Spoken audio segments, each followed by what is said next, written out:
was the most stacked world championship we might ever see in Hearthstone. Brother. That might be true or might not be true, but I won't say anything against it. But we are getting into the Smart. game one here. And Language Hacker versus Eggowaffle on the OTK Demon Hunter versus the Druid. And one thing that I'm really looking at for Language Hacker here when it comes to this matchup is Glide.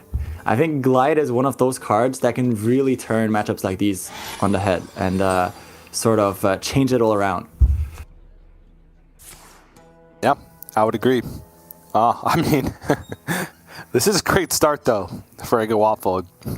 Opens, he has Overgrowth, Claw Machine, which, you know, as long as he can give it a turn to die, he'll have the Anaconda, and then beyond that, Celestial Alignment. So this could be a pretty quick game, pretty quick pop-off game, unless, like you mentioned, the Glide is picked up for Language Hacker. It doesn't have it in hand, but does have an Illidari Studies to try and find it. Yeah, because one of the problems in this matchup is when Eggowaffle manages to get down the Celestial Alignment. Then it becomes very hard for Language Hacker, unless he's already been able to pull off the combo, which makes it so that the Curtress, which makes it so that all the cards in the deck cost 0. Because at that point, Celestial Alignment is not very good anymore, and so that is basically what Eggowaffle is trying to do here, just race towards that Celestial Alignment. And Language Hacker definitely looking to get that Glide to stop that early Celestial Alignment. Yeah, the problem here is if he plays Illidari Studies and finds Glide, he's got the Sigil of Alacrity plus the natural draw that will block it from outcast position.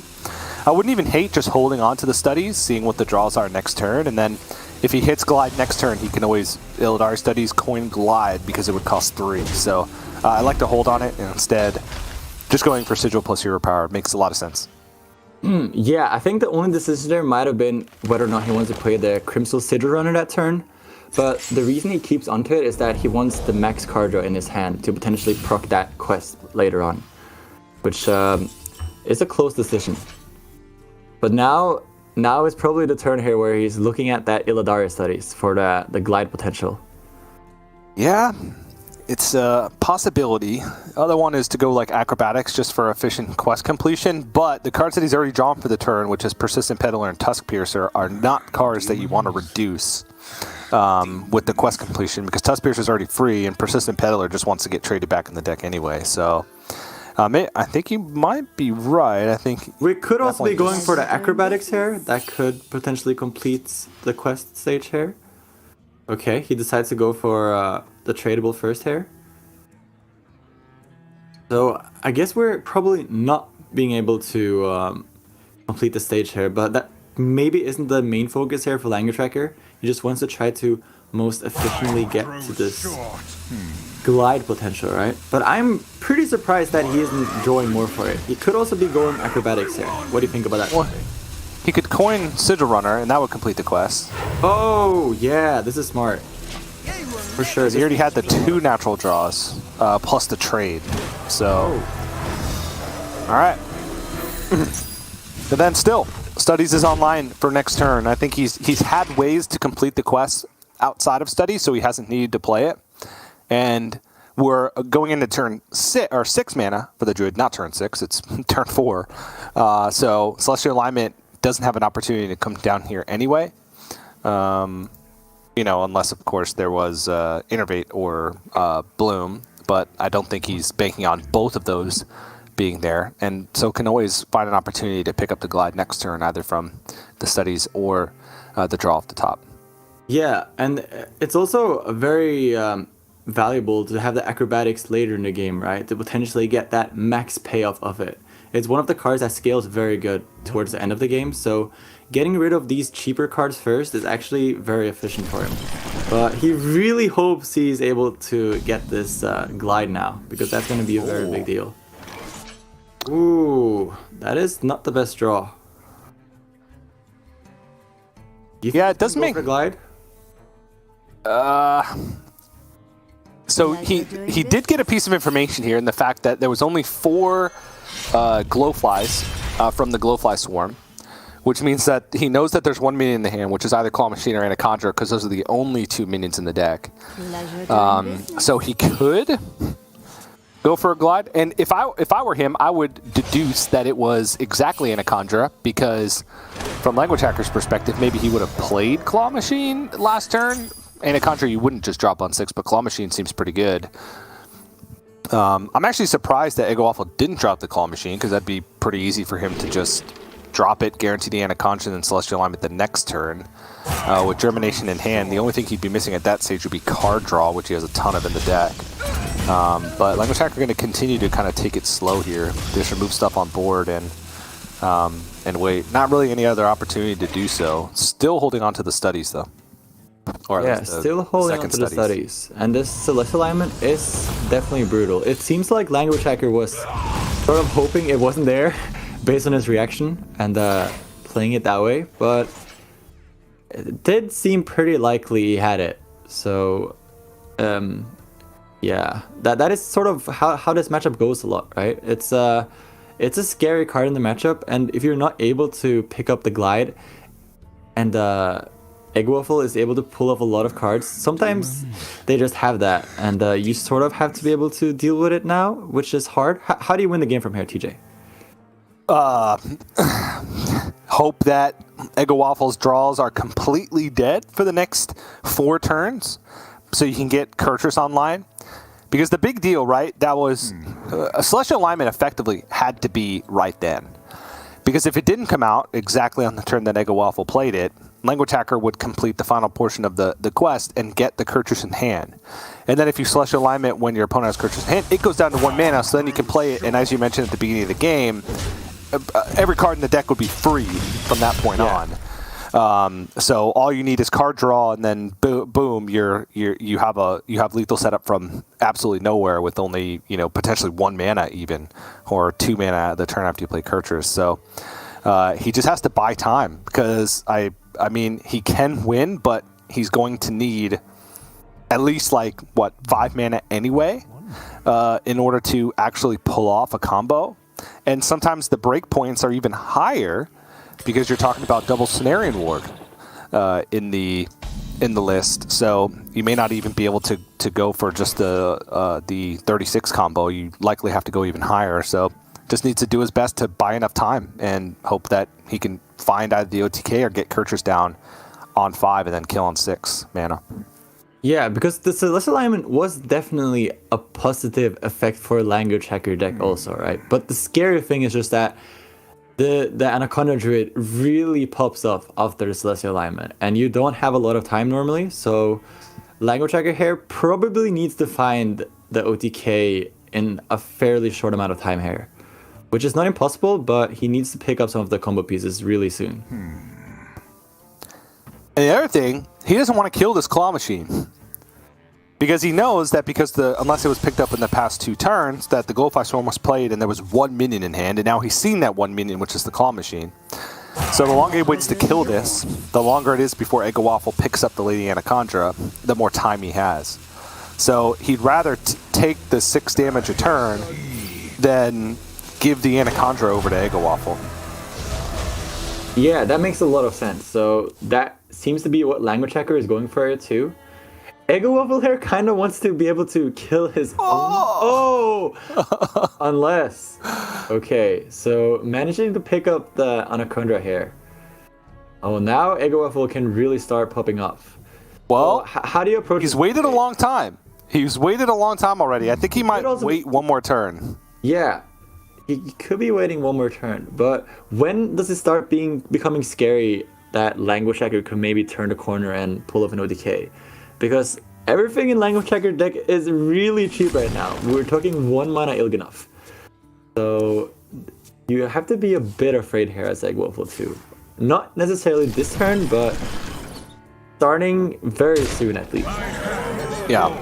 One of the other things you have to be careful for, though, is if you pop up with Anaconda and you don't get enough stats on board, right? If you don't hit the Arbor Ups or the Cenarian Wards, or Solar Eclipse plus either one of those, your board could get wiped by more Guild Trader or Talented Arcanist plus Immolation Aura, and then That's basically your win condition. You don't have anything else in the deck besides like that pop-off card. Usually you're all in when you play the Anaconda. So I like the fact that Eggowaffle said, all right, well, I have one source of card draw in hand, one Germination, no Arbor Up, no Solar Eclipse, no Cenarian Ward. I need to go a little bit slower so that I don't play my Anaconda, copy it once, don't hit any follow-up, it dies, and then I don't have enough pressure, right? So Language Hacker has all the tools to clear, and he's honestly not missing that many cards for a kill. It's essentially just the Il'gynoth and well, he also needs Fellscreen Blast. Yeah. So with the potential of Sigil drawing one of them and also picking up the other, I believe he would actually have lethal currently next turn. Yep. As it stands. Yep. But he would need to pick that up, and it would need for Eggowaffle not to gain any armor, which it does seem like he's going to do now. So let's see what he's able to pull off here. Yep. Finds Arbor Up, another Nourish. Germination not even necessary for this combo because all the nature cards are free with just the one Anaconda because everything's reduced. So he can use the Germination on something bigger like the Arcane Devour. Wait, that's just lethal actually. It's just lethal. Oh, it's just lethal? Wow. The Grommash and the Arcane Devourer. That is pretty insane. He basically got the two win cons, like both. Like, yeah. he got the kill win con, and he also got the minion that was able to outstat the potential for clear next turn. So yeah. He basically won in two different ways, which is pretty cool. Yeah, that was actually a ton of damage because he could have Lunar Eclipsed the Grom and then copied it and then Arbored Up, which would have been 24 points of damage. At the very least, there was probably ways for him to optimize it even further by drawing... Oh, no, I don't think he could have drawn more cards. But yeah, it was certainly lethal by a lot. Even at 6 damage on board, yeah, the claw machine that was connected. It was a lot of damage. It was actually like 30, right? It was exactly 30. Yeah, because it was 24 from the Groms. Oh, no, it was 32 because the claw machine gets buffed up too. So it was 24 from the Groms, and then the claw machine would be 8. So it was 32 damage. OTK. OTK, yeah. So that is the strategy on a Anaconda Druid. Huh. I didn't know. That is how you win, I guess. Get the OTK. Wow. Well, it was impressive performance by Eggowaffle nonetheless. You really see the effect of the early Celestial alignment in this matchup. Because it becomes really hard for the Demon Hunter to really win. It takes a long time before they're able to pick up all the combo pieces. And once the Druid gets the Anaconda out, it's really, really hard for him not to be able to pop off enough to just explode the board. And as I was talking about earlier, the Druid just really performing, and we'll see if this trend keeps on going here. All right, this is a tough matchup though for Eggowaffle, if only because even though like the combo is the main win condition for the Garrote Rogue, they do still have a lot of early tempo and just a bunch of annoying minions that they can play on board and start hitting you. And that's the biggest weakness of the Anaconda Druid is that early board-based pressure, because there's really not much removal in the deck. It's the Lunar Eclipses and the Hero Power, and that's it. Sometimes you can fight back with a Glowfly Swarm on curve, but other than that, usually, oh no, that's a terrible hand for Language Hacker. He's got both Garrotes. Yeah, this is not looking too good. Language Hacker clearly disappointed by this hand. He does have the Cult Neophyte, which is one of the key pieces to sort of negate the early game draw and ramp from the Druid, but at the same time, you really want to get those hands where you get the Octobot activated into the field contact and just drawing your entire deck. This is sort of what you want towards the end game with the Garrotes. And clearly very disappointed here. Cult Neophyte isn't really a card you want to sacrifice either. You really want to have the Cult Neophyte for later in the game when you do the powerful turns to really stop those clear turns from the opponent. So sacrificing a Neophyte here and not being able to step it either is definitely a huge blow for Language Hacker's game plan. Yeah. I actually wouldn't. Okay, this is gonna sound really weird, Hunter Ace, but you know, bear with me. I wouldn't have hated just playing Garrote. Oh, okay. I know it sounds crazy, but so he saw nature studies on 1. The biggest thing that he could have faced on turn 2 was fungal fortunes, and yeah. So as he claps, but that's not even the craziest thing in the world to have happen. He could have just waited a turn, but whatever. And you're at this point with double Garrote in hand, your win condition is going to be to just try and kill him, right? Just try and tempo him out. You're never getting to the point where you're actually going for the combo. And so shuffling the bleeds into the deck and then going Colt Neophyte on 3 with Wand Thief to block the overgrowth or like Lightning Bloom Glowfly Swarm, right? Yeah. And then just try and win with tempo plus the natural bleeds in the deck, the no spell damage bleeds in the deck. I don't think that's the craziest thing in the world. No. I think there was a lot of merit to that. But as we saw turn 3 there, lnguagehackr went for a pretty risky line that does get punished a lot with going the tempo 3-2. But like it really does get punished a lot. So I think lnguagehackr evaluation there was that the situation is so bad that he really just needs to get this reward here. And unfortunately for him, Eggowaffle did have the Lunar Eclipse to punish that. Yeah. But with the evocation here though, did he pick up anything? He picked up Arcane Intellect. He can also fireball a minion away. Shadow Step's a decent pickup as well. He could pick up the Colt Neophyte to try and block some things, or you know, try and clear off with Prize Plunder this turn or next turn. I mean, not the worst outcome. He could have just gotten a bunch of unplayable cards. But the last turn as well, he also saw a Nature Studies played, and like the removal could have been from there. So I don't know how often that really pays off. Maybe not the craziest thing to warrant the collapse, but whatever. Yeah. Yeah, lnguagehackr trying to use all the spells that he generated and saving most of the cards that he has in his hand for later on, which makes a lot of sense. I think the way that lnguagehackr returns into this game now is managing to pick up maybe a Secret Passage or a Field Contact. And with the Field Contact pickup, this is the type of hand you need to save the Prize Plunder and the Shadow Step, because if you don't save those cards, you don't really have any gas to go with it. And at that point, the Field Contact doesn't really do anything. And lnguagehackr is definitely in a bad position, so he has to be optimistic here and try to look for his outs. And second Glowfly Swarm from Eggowaffle. lnguagehackr, not happy to see that. Oh yeah, that's a scoop if I've ever seen one. There it is. Anaconda, we said it at the beginning. This deck has so much sweep potential because there's not really many decks in the metagame that can beat it when it draws well, because it's got so much payoff.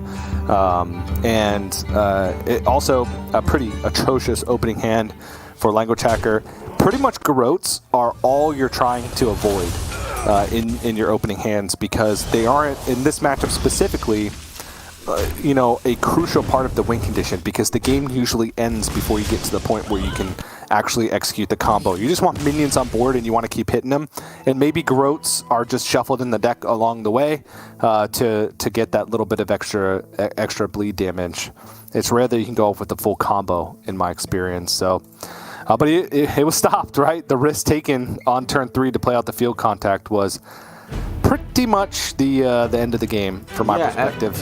And we definitely also see the power of the Druid here, right? Because with a slow start from the Rogue there, like how the Druid is able to just punish that with the Glowfly Swarm very early in the game. And just being super hard to come back if you haven't been able to put on any pressure before that. So, as we saw the last game with the late Anaconda, the Druid has a lot of potential in swing turns there, but just having the power of the Glowfly Swarm early in the game could be like super detrimental to a lot of decks, and we really saw the Glowfly Swarm shining here in the Rogue matchup. Alright, well, we're moving on to lnguagehackr's last deck.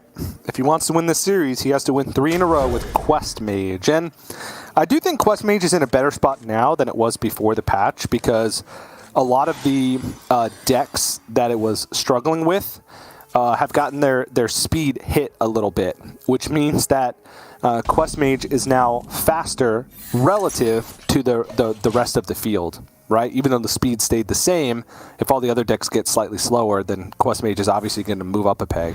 I don't think it's the end-all be-all of decks.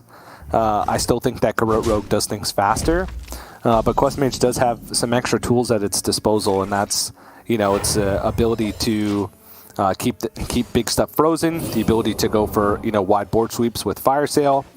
And he does have Magtheridon, which I think is a way that you can combat like a potential, Celestial Alignment, right? Magtheridon plus Fire Sale can clear any board, assuming there's board space. Which there isn't always is against Anaconda. Yeah, Magtheridon is a tech choice that I'm very fascinated by in this mage, and I think it's a really cool thing in the deck. But at the same time, Magtheridon in this matchup is a bit scary because the Druid has potential to buff the board that you summon for them, and at that point it becomes pretty hard for you to kill the minions, right? And again, the Glowfly Swarm. Over, dude. This game is so over.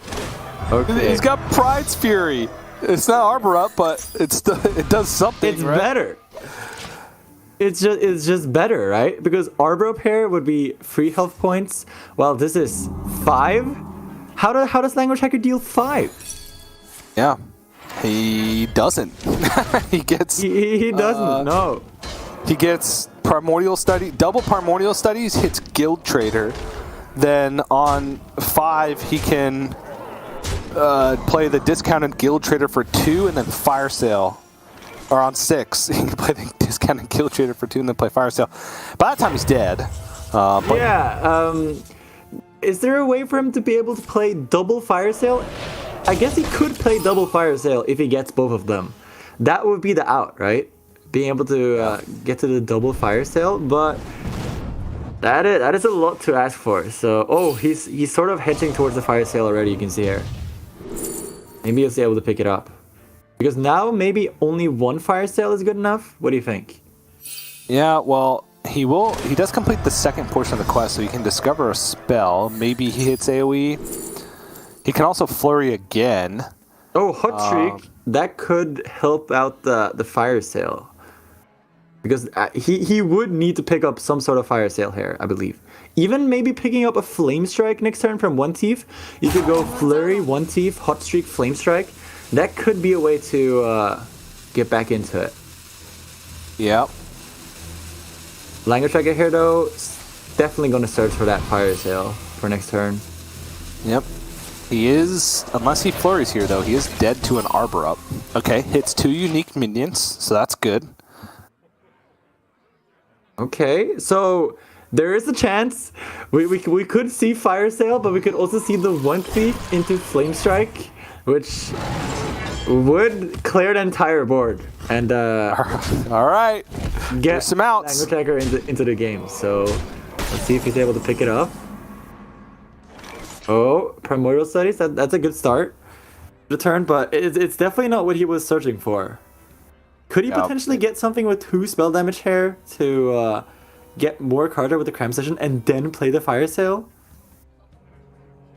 You could get a Guild Trader, because we have the Hot Streak, right? So we're still able to play the Fire Sale.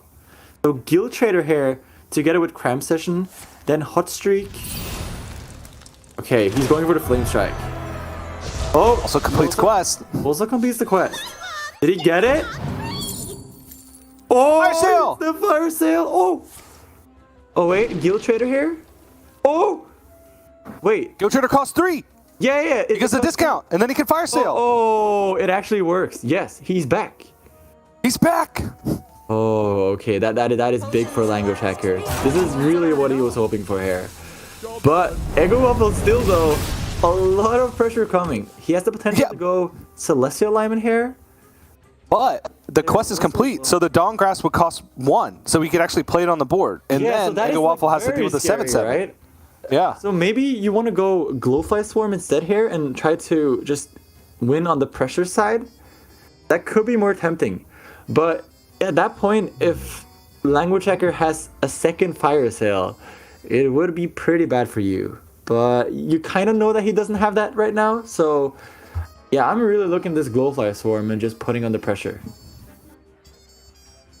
Yeah, we see that. We have a little reconnect issue, but it shouldn't take too long.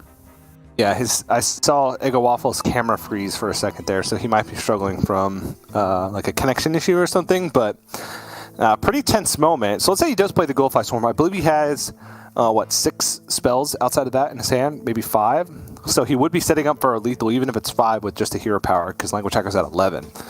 So Language Hacker setting up a lethal, yeah. And one of the main goals here this turn is definitely to deny the Arcanist being played, right? Because after Arcanist is played, it gets really hard to beat the Mage. The Mage really pops off, and like everything sort of just deals so much damage. And if Language Hacker manages to pull off Encounters Flow after that, the deck essentially costs 0 mana. And at that point, it's very hard for Eggowaffle. So I would be pretty surprised here to see the Celestial Alignment come down first. I think Eggowaffle will make a last shot on this pressure plan. And if that doesn't work out this turn, then maybe we will see the Celestial Alignment coming up next turn. But it's definitely exciting. It's unfortunate that the game paused in this moment, because I was really feeling it right now. I was pretty excited. Like Language Hacker managing to pull off that, it seemed like he had already given up the game, and then he just manages to find this specific combo and just clear the board. I wasn't even thinking of the Guild Trader because he got one thief first, right? But I didn't even think about the fact that the one thief could also give the fire sale, right? So the one thief was probably just higher odds than drawing at that point. So that was a pretty good spot there by Language Hacker. Even if he had just selected, didn't get Guild Trader right, only got a smaller spell damage minion, he still would have been able to clear off enough to prevent lethal, because I believe there was only 3 5 health minions left on the board at that point, because he had done some damage to him. And so he would have been looking at, 10 damage coming back the other way? Maybe I'm wrong, but still a great way to dig himself out of that hole. The question is, can he stabilize against another Glowfly Swarm? So he'll flip, if Glowfly Swarm comes out, he'll flip over on 7 mana. He can play Arcanist and then Cram Session for 1 and find a bunch of, he only needs to clear off a couple. So he can find First Flames, Brain Freezes, Ruined Orb, Ignite. Not if an Ignite has been shuffled, but there are some that he could hit to start clearing up and actually get the Arcanist on board. And then look for fire sales later, or at least have the spell damage out of the way to try and end the game over the next couple turns, or the next turn specifically, maybe. So yeah, from our perspective, we knew that Eggowaffle didn't have any follow-up burn with the Arbor up towards the board, right? But I imagine that Language Hacker facing the Glowfire Storm there would be very afraid of potential Arbor ups, and at that point, it's very hard, I think, to be able to play the Arcanist and go down that low, and not clear that much board. He would go over to 8 mana and have Cenarian Ward, Lightning Bloom, Lunar Eclipse to be able to get again and push 10. That is true. That would be a good way to finish the game for Eggowaffle. For sure. Wow. So what do you think? Let's say that Eggowaffle did the Glowfire Swarm, and then Language Hacker managed to find a way to clear it. Do you think Eggowaffle on that point would go for Celestial Alignment, or do you think he would try to go for a Grum out? You probably go for Celestial Alignment, because he can always hit the Grum out the next turn, and at least he wouldn't die if he didn't hit it, right? Well, there's always the potential of Ice Barrier, right? That could potentially change that outcome. But yeah, you're right. He could just go for it next turn unless an Ice Barrier would happen. So yeah, that does make sense. You probably go for the Celestial Alignment first. Okay, let's say Language Hacker does manage to find a way to win this game. What do you think about the Mage's chances of this reverse sweep happening here? So it would be a Face Hunter and a Big Warrior. I actually don't know the Big Warrior matchup, because I guess it's got to be pretty good, because you can't freeze things forever, and they can gain a ton of armor to live. in the meantime from your burn, right? You're going to have to get multiple Ignite shuffles in order to actually win. So that one's tough. And then Face Hunter has always been pretty notoriously difficult for Quest Mage to win, because even once you get to the point where you can keep things perpetually frozen and like get ice barriers up, at that stage the hunter usually doesn't even need to like proc the ice barrier in attack 3 anymore, because they can just get you down with hero powers, aim shot, quick shot, piercing shot, whatever. So I think it's going to be a rough time for lnguagehackr overall. Yeah, it looks really rough. I'm going to be honest too.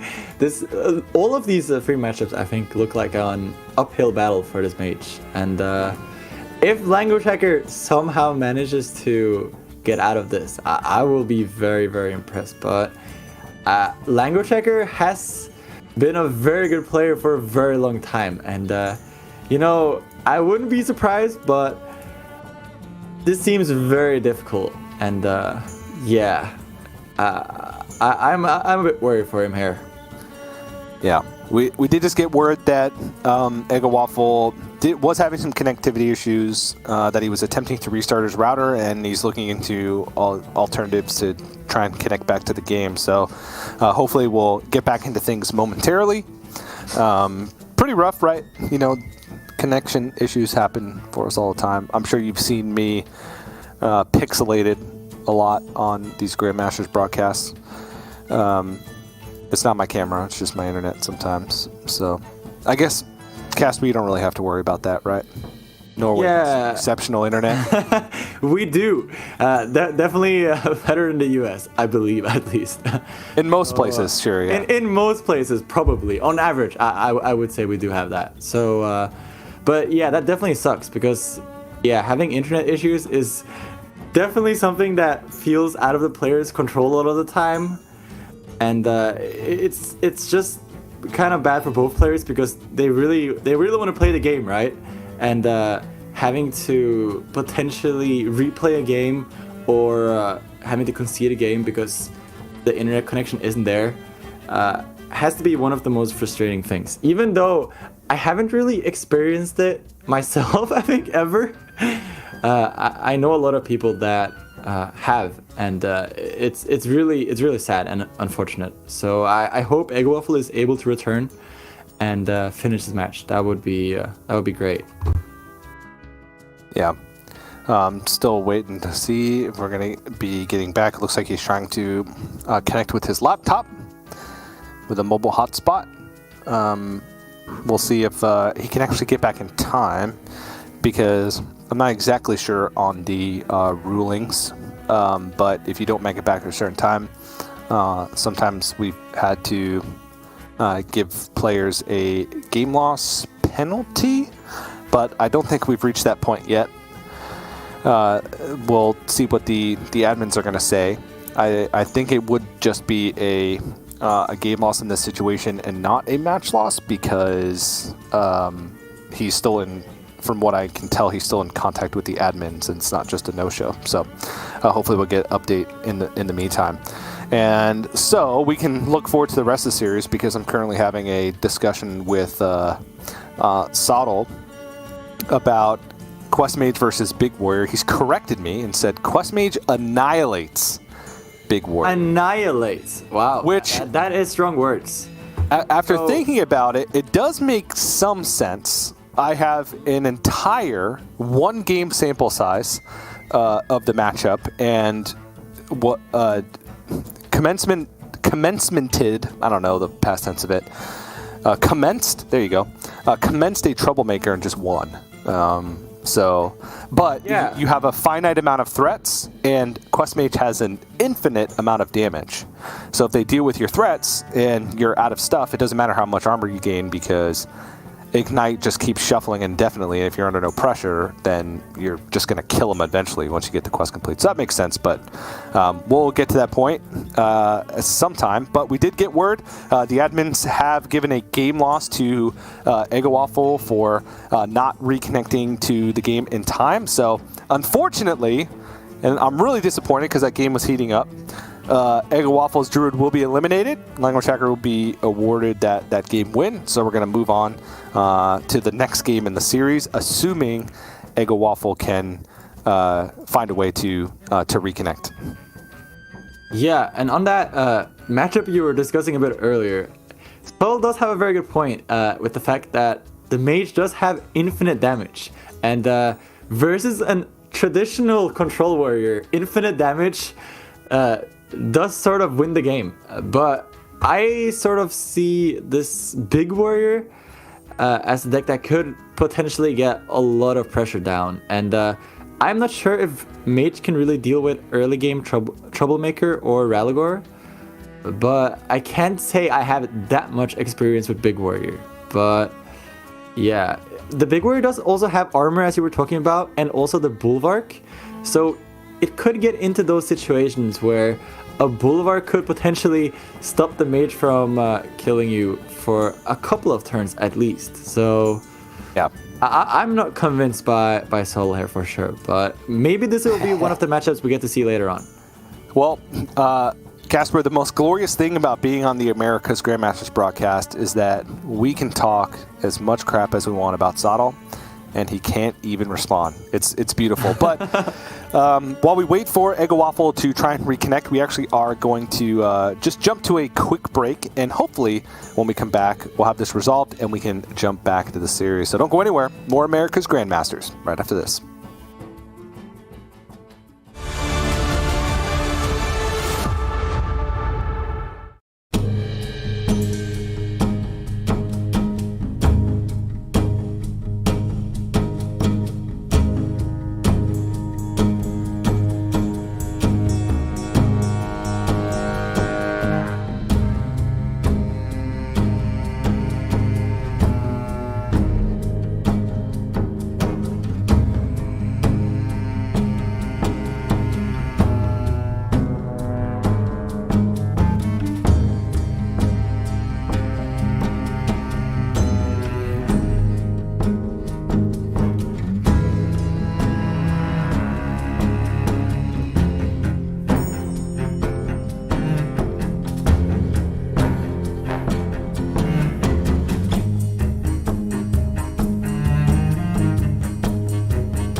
Welcome back, everybody, to America's Grandmasters. Apologies for the delays. We did get word that I believe Eggowaffle is back and ready to play the remainder of the series. So, at least for now, the penalties will stop at just the one game loss for Eggowaffle.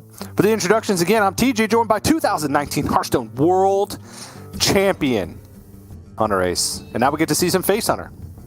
Face Hunter versus the Mage of lnguagehackr. And this is a matchup we definitely anticipated seeing here, and Eggowaffle with the Face Hunter looking in a very good position to deal with the Mage of lnguagehackr. He even has those Cult Neophytes teched in there just to be even more annoying to the Mage. So let's see if lnguagehackr is able to somehow win this very unfavored matchup, I would say. Yep. All right. So, how do you approach this from the Mage side, TJ? You keep control of the early board. That is pretty much priority number one. If you keep control of the early board and you can start getting to the point where you can freeze the big minions or get ice barriers down, as long as you haven't taken too much damage in the early game, you can survive quite a long time because your opponent never really wants to attack into an ice barrier. If they have to attack into an ice barrier at any point, that's a huge bonus. I do feel like the quest is sort of secondary in that sense, where sure, you want to try and complete it as efficiently as possible, but the number one priority is just making sure that the board is under control. Yeah, and lnguagehackr does have a decent start for this. He has both the first flames and the second flame, and also the brain freeze. So he has some game here, but it's not easy. He really needs to keep up removing almost everything, because as soon as the Hunter gets to that critical health total on the Mage side, he can just start hero powering and just pushing everything face. And at that point, it becomes very hard for lnguagehackr because you don't really have any access to any heal besides the ice barrier. And when the Hunter doesn't need to hit the face anymore with any of the minions or weapons, the ice barrier is not very effective. Rune Orb is sick here.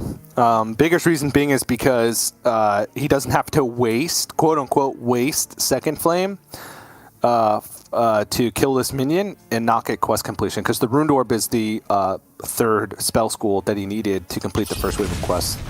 Yeah, also picking up ring toss. That's interesting. Yeah, I think with picking the ring toss here, he's mainly looking at the potential of ice barrier, right? Ice barrier would be very big for lnguagehackr in this situation. Also, if he manages to pick up a refreshing spring water, this ring toss could get activated, which would be very big. So I very much like the ring toss there from lnguagehackr, and I think it makes a lot of sense. Getting early game ice barriers is very big, because in the early game, Eggowaffle has to attack. So it's essentially just a heal bot for the later game. And even, yeah, it makes it a lot harder for Eggowaffle. And Eggowaffle here actually sort of losing a lot under pressure. I feel like lnguagehackr is in a pretty good spot. Even playing the flurry here just to make sure to complete the quest stage here. Yep. That makes a lot of sense. He's trucking along on this quest. This is honestly quite good. Counterspell, probably not the best, but in this case, it is an arcane spell in a hand that doesn't have any arcane spells. So he's got everything he needs to complete the quest, and they all do something, right? Counterspell's pretty big, because normally after seeing a bunch of cheap spells early, he might be able to get like a quick shot or an aim shot out of things over the next few turns. So even though lnguagehackr's not out of the woods yet, I do think that this has been a pretty good start, all things considered, for the matchup. Now that I'm thinking more about it, though, I am a bit surprised that lnguagehackr went for the flurry last turn. Oh, that is a big draw. Because couldn't he wait with the flurry for this turn and potentially get a bit more value of it? It seemed like that maybe was a bit rushed, now that I'm thinking more about it. Or am I missing something here? It was good for efficient quest completion, right? Yeah, but he could have started this turn with the flurry also, right? Yeah, true. And get more information. He would have taken a little bit more damage, but would have been like two damage. We also saw that lnguagehackr did get the shattering from the discover, right? And if he would have done it the other way, right, that shattering would have actually been a very big pickup. Yeah. So But he wouldn't have known about it because he wasn't playing a frost spell last turn anyway. I don't think he would have just played out the ice barrier, right? no, he would not have known about it, but it would have been a potential, right? It would have been something that sort of made waiting with the flurry better, right? Counterspell and ice barrier. That's the nuts. And then he has a counterspell and an ice barrier in hand as well. That is pretty insane, to be honest. And another big thing, Eggowaffle actually picked up the Volpertinger instead of the Trampling Rhino. I mean, it makes sense if you think about, like, you know, Mage is not playing minions, and if they are, they're usually killing off their own minions. So you're not really getting anything to attack into. But the Volpertingers are vulnerable to AoE or just like spot removal like First Flame. Whereas the Trampling Rhino actually needs to be acknowledged at some point, right? You can't just leave a 7/6 on board. Yeah, and Eggowaffle here committing a lot into this fire sale. So he's really hoping not to see this fire sale. And lnguagehackr here picking the fire sale off the top here. Eggowaffle is going to be very frustrated to see that. He did have another fire sale, but when you're in Eggowaffle's position here, you are definitely not thinking he had another fire sale. You're like, wow, he actually drew that. Yeah. But, it's the tilt factor. You're trying to tilt your opponent. You always play the one that came off the top. the tilt factor is big, and I can confirm that the tilt factor even gets into the heads a lot of the time of the top players. So definitely not to be underestimated. And as we can see there with lnguagehackr, he had he was very sure about playing the top deck first there.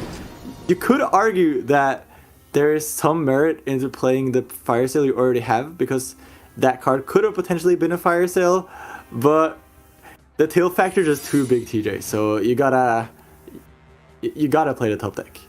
Well, playing the one off the top also might give your opponent the indication that you don't have another one, and they might overextend it. Yeah, exactly. Right? Because you would assume that if they had another one, they would play the one that wasn't top deck, because that gives away the least information.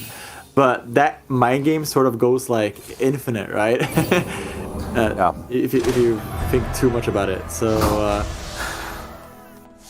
Arcanist. Quest. And another Quest ice barrier. complete. Yeah. lnguagehackr is literally at full health right now. He's even flurry. Okay, that's big.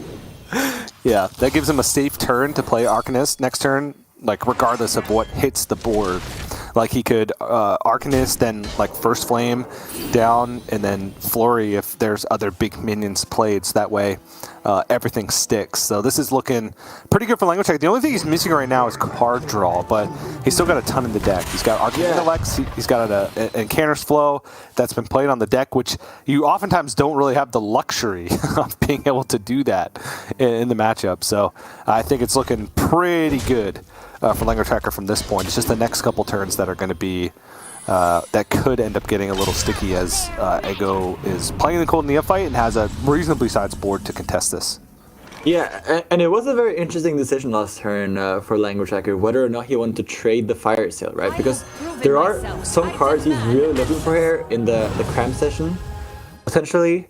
But at the same time, the fire sale is a very strong card that could potentially sweep the entire board. So it wasn't too clear to me that you would like to do that, but at the same time, you really want to start fishing for those big card generators. And lnguagehackr did get the Flurry, which does also help him stabilize the board here a bit. And let's see where this Pelma goes. What do you think, TJ? Is it gonna go face? No! That's not what you want to see. Pelma not going face. That is not the job that Pelma is signed up to do. All right. See, this is the point of the game where we talked about where if Ice Barrier came down at this point, right? You would never attack into it again because he's got so much damage from hand. But he didn't stick enough damage on the board early, and the Ice Barriers came out super early on in the game. He was never able to get anything going. Yeah, because like imagine the double Ice Barrier not being played, right? Then we were talking 16 health less, and at that point, lnguagehackr is just dead. So it really is the Ice Barriers here that is sort of just making it seem like the mage is like very favored in the matchup, but in reality, if it wasn't for these ice barriers, and especially that ring toss that lnguagehackr decided to pick up, it would be a way different situation than what it appears right now. Yeah. Okay, lnguagehackr picking up more card draw. Yeah, importantly, he also has a way to deal with this board, right? Combustion is huge, right? It's 7 damage. Oh, refreshing spring water here. Keep cycling. Oh, free brain freeze, primordial studies. Oh my god. It is looking good for lnguagehackr here. Also, there's a secret bonus objective here for lnguagehackr, which is getting the Arcanist Dawngrass frozen by the freezing trap, and then playing it again. And getting +3 spell damage again. That has to be an achievement, right, TJ? Do you think lnguagehackr is going for the achievement? Achievement factor is big. Yeah. If that is not an achievement, it should be at least. Okay, but yeah, he's going for trade here. He's looking for specifically Snake Trap to be able to proc that and then go for the Fire Sale. He could have also waited with it, but there isn't really that much of a point. Also, if he went face, he could have potentially procced Explosive Trap, which I don't think he was very interested in.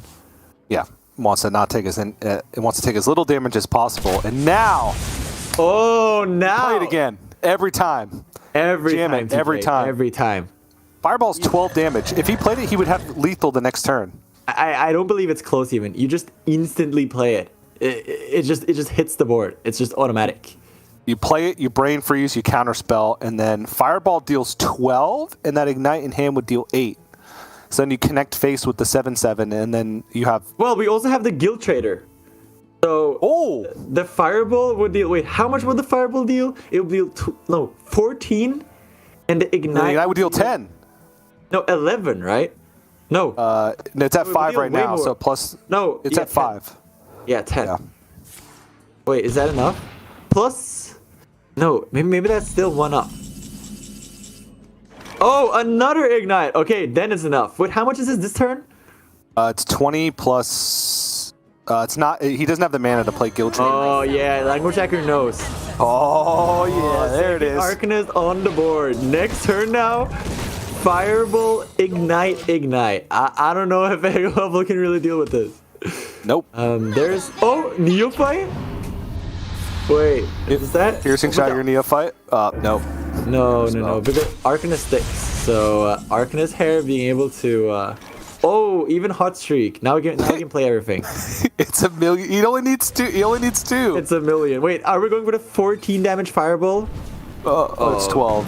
It's 12. Because no Guild Trader played. Yeah, we could have played the Guild Trader here too, but lnguagehackr managing to win that very unfavorable matchup. And wow, now looking in a pretty good spot all of a sudden. Facing the matchup that Sorrel was saying it was free, right? He said Quest Mage annihilates Big Warrior. Yeah, and so he links some stats to back it up. He has some stats to back it up too. Wait, his own stats or general stats? No. General HS replay stats. So. Oh, okay. In Diamond through Legend and in Legend, he linked both of them exclusively, and the matchup gets even worse the higher rank you go. Right, the better Quest Mages you're playing against. Which leads me to believe it has a higher skill ceiling. That's a different can of worms that we can open at a different time. But over a 1,200 game sample size, Quest Mage Big Warrior has a 22.9% win rate against Quest Mage. It's not very good. It's nearly an 80% favorite. Wow, you don't see 80% matchups a lot in Hearthstone, so that is very good. Assuming that HS replay data is correct. So wow, all of a sudden it's looking like an uphill battle for Eggowaffle then. lnguagehackr managing to get through 2 very hard matchups with the Mage, and now all of a sudden in a very favorable one. Yep. So looking at the win conditions for the Big Warrior in this very terrible matchup, It's an early Rattlegore or an early Troublemaker. And by early, I mean like both of them, 1 on 6 from Cowardly Grunt and 1 on 7 with Commencement. Like, you have to get Rattlegore and then let it get frozen for a couple turns, attack through a couple ice barriers, and then connect for 30 with it before they kill you with their infinite damage. And again, if all of your threats are dealt with, or if you don't find them, eventually the Mage does hit this point where they have like an infinite damage cycle that just gets more and more because the Ignite keeps getting stronger and keeps getting shuffled back into the deck. They never run out of damage, theoretically, right? So, and not even theoretically, just in practice. It doesn't happen very often because there's not enough decks in the metagame that don't just die to the damage straight up. But Big Warrior could end up being one of them. Also, to be mentioned, this is a very important match for Eggowaffle because he's currently looking at that relegation spot. And a lot of the players who are in the danger zone this week have been doing pretty well in the tournament so far. So if Eggowaffle stops at this placement here, he's looking at a very uphill battle in the last week and potentially needing a top performance if he wants to get out of that relegation scenario, which probably means a lot to him, and the pressure is definitely on now. So let's see if he can get through it. He does have Commencement, but this isn't Druid. There's no ramp. You have to wait until turn 7 to play it. And right now he's drawing a lot of minions. So at a certain point, if he draws too many minions, and Commencement will very likely still be online, but then like the Cowardly Grunts beyond that wouldn't, or the second Commencement, something along those lines, because the deck doesn't run that many minions. Outside of the Cowardly Grunts, he runs 1 Rattlegore, 2 Troublemakers, 2 Moarg Forge Fiends, and that's it. You can get you can play double Athletics, so you can get the Kargath Prime and then shuffle in, or Kargath Bladefist and then shuffle in Kargath Primes, which add minions to your deck. But other than that, nothing. And there's so many cards that are dead in your hand in the matchup. You're talking about Minefield, Sword and Board, Shield Slam, Provoke, Blade Storm. Outrider's X is not useless because you can still use it to push 9 damage, but you're not getting any draw from it, which is one of the core parts of the deck in other matchups. So just seems like an uphill battle. Yeah, and definitely one of the biggest problems with this Big Warrior from Eggowaffle here is that the cards are very big and very expensive. So often a scenario that happens later in the game when you start playing some of these big drops is that you play the big drop and Language Hacker sort of just freezes it or deals with it with very little effort and mana. And at that point of the game, Language Hacker might have even completed the quest. And after this Mage completes the quest, it starts popping off, and you don't have a lot of time, even as Warrior with a lot of armor, before Language Hacker gets to the bottom of the deck and is ready to just pump those Ignites in the face. So yeah, now even Eggowaffle here starting to getting worried about drawing all the minions. Like, how many more minions do you even have in the deck? 3. He's got a Troublemaker and double Cowardly Grunt, and that's it. Like, he's drawn all the minions that he wants to tutor out of his deck with the other cards. Like, if this Commencement picks up a Cowardly Grunt and then that Cowardly Grunt pulls another Cowardly Grunt, it's possible that by the time both of those die, there's no more minions left in the deck because it's just a Troublemaker that's left. That is definitely interesting. But from now on, Eggowaffle at least will be putting those minions on the board. So we'll start seeing some action. Do you think he wanted the Cowardly Grunt here? I was thinking the Troublemaker. He wanted like the Troublemaker. Yeah. Because he's so slow here. Wow. And this is the Arcanist almost now? No, one more stage for Arcanist here. Yeah. And Language Hacker essentially completed, right? Yeah. Language Hacker wisely picking up from like the discover effects and generate effects, like just ways to deal with threats, right? Snap Freeze ends up being really good. Holding on to the flurries is also very good. Whatever comes out of this, he can kill. Yeah, we can even deal with what comes out of this now with the snap freeze. But he decides that he wants to play the... Oh no, because he can even complete the quest this turn. Wow, yeah. That is great. Wow. Oh, are we going Hero Power Mage? Oh. Never Hero Power Mage. Maybe if it was 0 mana, we will be looking at something here. But Mask Tune definitely seems like a reasonable spot. Hard to pick. Because we need all the damage we can get here for lnguagehackr. Yeah. lnguagehackr or Eggowaffle can finally make use of some of these dead cards in hand. He could Hero Power Shield Slam and get a card draw off of Outrider's Axe. Alternatively, he can get down like one of these big expensive 8-drops that he's needed to hold on to. But now that there's a 7/7 on board, none of these feel particularly appealing. Okay. Clever way to do it.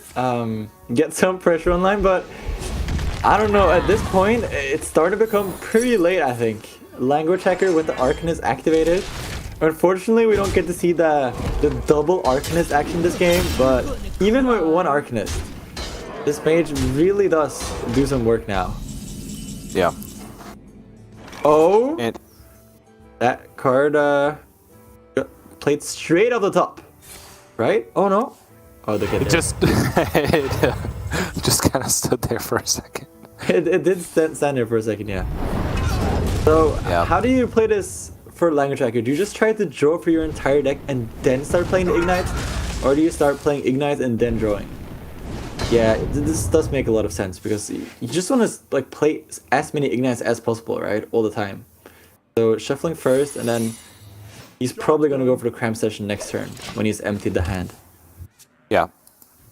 You also just have so much time, right? That there's no pressure from Eggowaffle. We even have this ice barrier. Yeah. So lnguagehackr here just trying to spend all of his resources efficiently. And yeah. I don't know, how does Eggowaffle win here? He's really struggling with pressure. Rattlegore sticks and hits face 4 times. Well, I can say that most likely Rattlegore will stick. On the other hand, it's gonna stick. On the other hand, I'm not sure if it's attacking phase 4 times. But it will probably stick. It will be a bit frozen. It's gonna freeze a bit. But it's gonna be on the board. Okay, so Rattlegore enters here. Maybe. Second flow. Okay, yeah. Now the cram session gets online. Okay. Yep. How much burn can we get here? More card draw. Oh, another studies even. Another freeze. Freeze is good. Freeze is good. We just gotta keep this this Rattlegore freeze forever. That's the strategy here. Oh, could have even picked the Phoenix here. I was looking at that, but you don't even need it. I think you just start pumping face hair, and we're almost there. Okay, do you want to go AI? Yeah, probably AI. We can get more Ignites. Is there any more burn besides the Ignite left? Maybe another Fireball? Let me look. There's one more Fireball in the deck, yeah. Okay. There's also another cram session, though. Another cram session too? Yeah. At this point, it would just draw the rest of his deck, so I don't even know if that's... And the problem, like, the more, like, he sort of wants to play this Morg, right, to get the armor, but it doesn't really get the armor for a long time. So, are we looking at heavy plates here? Trying to save some time? Yeah, the mana is awkward because he can't play a big threat in like Bulwark. Big threat. Oh, here we go. Unfreeze Rattlegore, but unfortunately can't really attack yet. But maybe next turn if there's... Next turn. Next turn is the turn. There's always a next turn for Rattlegore to attack. Don't worry about it. No, Mask of Cthulhu looking pretty good here. Oh, Mask is just sick. Yeah, really paying off for the choice earlier. It's going to rip off all of the Bulwark charges. Very likely. Actually, it's guaranteed. Yeah, it's guaranteed. Oh, not guaranteed, but with the ping it would be guaranteed because there's exactly 13. No, it was guaranteed. Wait, 4 plus 8? Oh yeah, 12. Yeah, that was 13 damage. You're right. Yeah. So wait, how much is Brain Freeze? Oh, it's 6 damage. So still not killing the Rattlegore. And now, since it's at 7, it actually needs to attack 5 times. 5 times? Wait, because there's an ice barrier up. Yeah, it has to attack 5 times. You're correct. So it would Well, only be 28 damage. well, to get it with this troublemaker, maybe 4 times, you know. But I feel like the Ralgor is already struggling a lot with attacking 1 time. So we're looking far in the future here. All right. So what does Eggowaffle want to do here? He's already like looking for an armor, right? And this is so defensive. I feel like that you're not even putting up enough pressure to win. And eventually, like the ignites should just finish the game. I don't really see how we're winning. But this is He's just gonna reduce it. Oh my god. Wait, are we letting the Ralgor attack now? Wait, what if we let? Well, no, now it's gonna be 4. He can kill it again. And it's gonna be a it's 4 4. attack. So now it needs to attack 8 times. 8 times?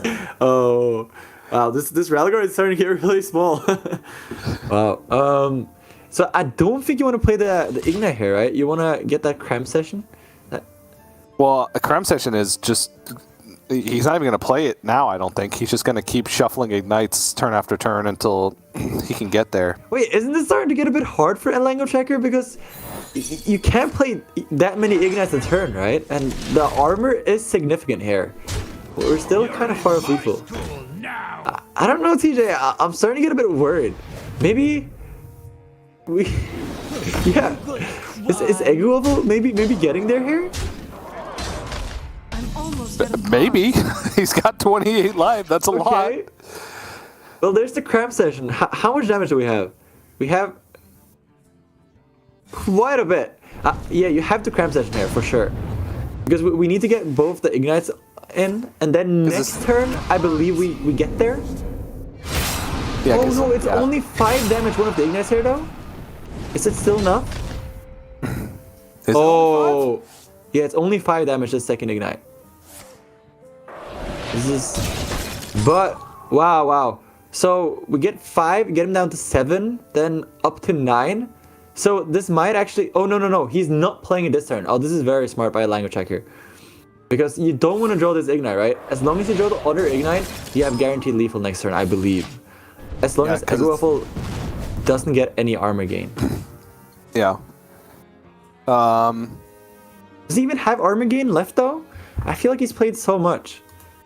No, he's got sword and board, 1 sword and board. But he has no way to activate it though. Yeah. What about athletic studies? Oh, tradable. Oh, shopkeep. No tap. Into. Oh. No. Oh, I don't think that's enough. I think lnguagehackr got there. On me. He exactly got there. Wow. Right? Because next turn he's dead. So this game was way closer than I thought it was. Yeah, I mean, like if we had seen maybe like a better payout for Eggowaffle, if all of his tutor effects were actually like pulling reasonably sized minions, and he like drew the right side of his deck and could get those minions out for cheaper and gain armor more efficiently, maybe he gets there, right? Because I felt like that was a pretty smooth game from lnguagehackr, and it was a really little bit close at the end. Yeah, was there like any turn you think where he could have, instead of playing defensive and gaining armor, he could have been like proactive with 1 more minion? Because 1 more minion this game would have actually like made such a big difference, right?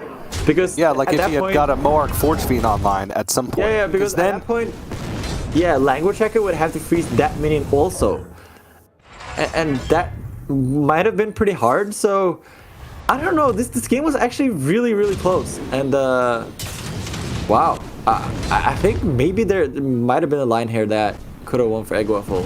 I was sort of thinking that Mage had it all under control, but in the end, very close. Yeah, like if you played the Forge Fiend at some point instead of like one of the turns of Heavy Plate, like you also can draw like a Blade Storm in your deck to gain 8 more armor in a pinch, right? Oh, that is true. That is true. He also did play. He did play one of the Blade Storms very early in the game for killing a lab partner, I believe. So that is also something. He played the Minefield to kill the lab partner, I think, right? Did he not play a Blade Storm? I think I remember a Blade Storm, but maybe you're right. Maybe you're right. Maybe I misremember. Yeah, it could be I'm misremembering. Anyways, that is a very big win for Language Hacker. And Eggowaffle, looking in a pretty rough spot now. He was already in the relegation spots, and now not being able to pick up any more points this week, really needing